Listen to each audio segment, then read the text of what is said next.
नमस्कार। कभी सोचा है कि हम चीजें देखते कैसे हैं? ये सिर्फ हमारी आंखों का कमाल नहीं है, पता है। आज हम उस साइंस को समझेंगे जो हमारी दुनिया को देखने लायक बनाती है। हम बात करेंगे प्रकाश यानी लाइट और उसके परावर्तन यानी रिफ्लेक्शन की फैसिनेटिंग दुनिया के बारे में। तो चलिए एक बहुत ही बेसिक से सवाल से शुरू करते हैं। आखिर वो क्या चीज है जो इस दुनिया को विजिबल बनाती है? क्या ये सिर्फ हमारी आंखें हैं या फिर कुछ और भी है? जवाब बहुत सीधा है, प्रकाश यानी कि लाइट। हम किसी भी चीज को सिर्फ और सिर्फ तब देख पाते हैं जब उस चीज से आने वाली लाइट हमारी आंखों में घुसती है। आसान शब्दों में कहें तो बिना लाइट के हमारी आंखें कुछ भी नहीं देख सकती। तो आज हम क्या क्या जानने वाले हैं? सबसे पहले हम चीजों को देखते कैसे हैं, फिर हम रिफ्लेक्शन यानी परावर्तन के कॉन्सेप्ट को समझेंगे, उसके बाद इसके दो बहुत जरूरी नियम जानेंगे और देखेंगे कि अलग अलग सर्फेसेस पर लाइट कैसे रिएक्ट करती है, और आखिर में एक क्विक रिकैप करेंगे। तो हमारा पहला पड़ाव, हम असल में चीजें देखते कैसे हैं। ये सिर्फ आंखों का खेल नहीं है, बल्कि ये उस सफर की कहानी है जो लाइट हमारी आंखों तक तय करती है। देखिए, चीजों के दिखने के पीछे ना दो वजह होती हैं। कुछ चीजें जैसे सूरज या जलती हुई मोमबत्ती अपनी खुद की रोशनी बनाती हैं, इन्हें हम कहते हैं ल्यूमिनस ऑब्जेक्ट्स या हिंदी में दीप्त पिंड। और दूसरी तरफ है चांद जैसी चीजें जो दूसरों की रोशनी से चमकती हैं, इन्हें कहते हैं इल्यूमिनेटेड ऑब्जेक्ट्स या प्रदीप्त पिंड, क्योंकि ये सूरज की लाइट को हमारी तरफ रिफ्लेक्ट करती हैं। और बस यहीं से हम अपने आज के मेन टॉपिक पर आते हैं, परावर्तन यानी रिफ्लेक्शन। आखिर होता क्या है जब लाइट किसी सतह से टकराती है? चलिए पता लगाते हैं। तो ये परावर्तन या रिफ्लेक्शन है क्या चीज? बहुत आसान है। जब लाइट किसी सतह से टकराकर वापस उछल जाती है, इसी को रिफ्लेक्शन कहते हैं। लिटरली लाइट का बाउंस होना। यहां देखिए, एकदम साफ दिख रहा है। लाइट की एक किरण आई, शीशे से टकराई और एक नई दिशा में निकल गई। शीशे जैसी चिकनी और पॉलिश्ड सतहें यही काम करने में माहिर होती हैं, लाइट को एक ही दिशा में वापस भेज देती हैं। अब इस प्रोसेस को ठीक से समझने के लिए दो जरूरी टर्म्स हैं। जो लाइट की किरण सतह पर आकर टकराती है उसे कहते हैं आपतित किरण या इंसिडेंट रे, और जो किरण टकराकर वापस जाती है वो है परावर्तित किरण यानी रिफ्लेक्टेड रे।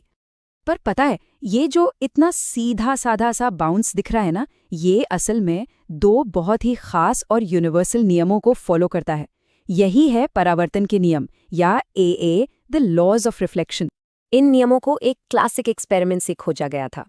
सोचिए, एक शीशे पर लाइट डाली गई, आने वाली और जाने वाली किरण को कागज पर ड्रॉ किया गया, लेकिन एंगल नापने के लिए एक रेफरेंस लाइन तो चाहिए, है ना? यहीं पर एंट्री होती है नॉर्मल यानी अभिलंब की। तो ये नॉर्मल या अभिलंब है क्या? बस एक इमेजिनरी लाइन है जो सतह पर ठीक उस पॉइंट से 90 डिग्री का कोण बनाती है जहां लाइट टकराती है। ये बस हमारी मेजरमेंट के लिए एक बेसलाइन का काम करती है ताकि हम एंगल ठीक से नाप सके।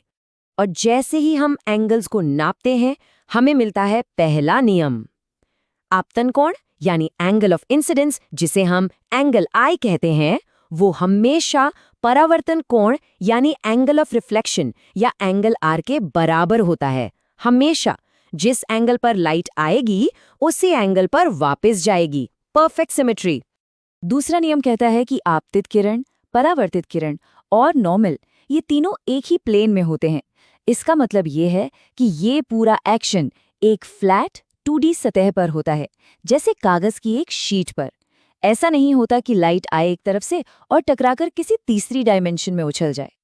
अच्छा, तो अगर ये नियम हमेशा लागू होते हैं तो एक सवाल दिमाग में आता है, हम शीशे में अपनी शक्ल देख पाते हैं लेकिन कागज पर क्यों नहीं? भाई, लाइट तो दोनों से ही रिफ्लेक्ट हो रही है। इसका जवाब सतह के नेचर में छुपा है। जवाब है दो तरह के रिफ्लेक्शन में। शीशे जैसी चिकनी सतह पर पैरेलल आने वाली लाइट की किरणें टकराने के बाद भी पैरेलल ही रहती हैं। इसे कहते हैं रेगुलर रिफ्लेक्शन या नियमित परावर्तन, और इसी से एक साफ इमेज बनती है। वहीं कागज जैसी खुरदुरी सतह पर पैरेलल किरणें टकराकर अलग अलग दिशाओं में बिखर जाती हैं। इसे कहते हैं डिफ्यूज्ड रिफ्लेक्शन या विसरित परावर्तन, और इसी वजह से हम कागज तो देख पाते हैं पर उसमें अपनी इमेज नहीं। और यहाँ एक बहुत ही मजेदार बात है, डिफ्यूज्ड रिफ्लेक्शन में भी परावर्तन के वो दोनों नियम टूटते नहीं हैं। लाइट की हर एक किरण अब भी रूल्स को परफेक्टली फॉलो कर रही है, बस क्योंकि सतह ऊबड़-खाबड़ है तो वो सब अलग-अलग दिशाओं में बिखर जाती हैं। चलिए तो फटाफट से एक रिकैप कर लेते हैं कि हमने अब तक क्या-क्या सीखा। तो मेन बातें क्या हैं? पहली, लाइट हर सतह से रिफ्लेक्ट होती है।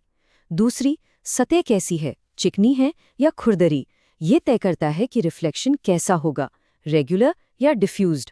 और सबसे ज़रूरी बात, रिफ्लेक्शन हमेशा दो नियमों को मानता है।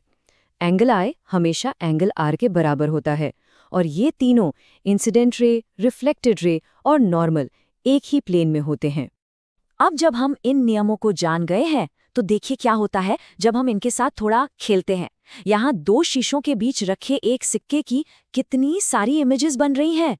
ये कोई जादू नहीं, ये रिफ्लेक्शन के नियमों का ही नतीजा है। और ये हमें एक बड़े ही दिलचस्प सवाल पर छोड़ जाता है। अगर एक शीशा एक इमेज बनाता है तो दो शीशे मिलकर क्या कर सकते हैं? ये सोचना वाकई कमाल है कि कैसे लाइट के ये सिंपल से नियम हमारे चारों ओर इतनी कॉम्प्लेक्स और सुंदर दुनिया बनाते हैं। अगली बार जब शीशे में देखें तो याद रखिएगा कि फिजिक्स का एक फंडामेंटल लॉ काम कर रहा है।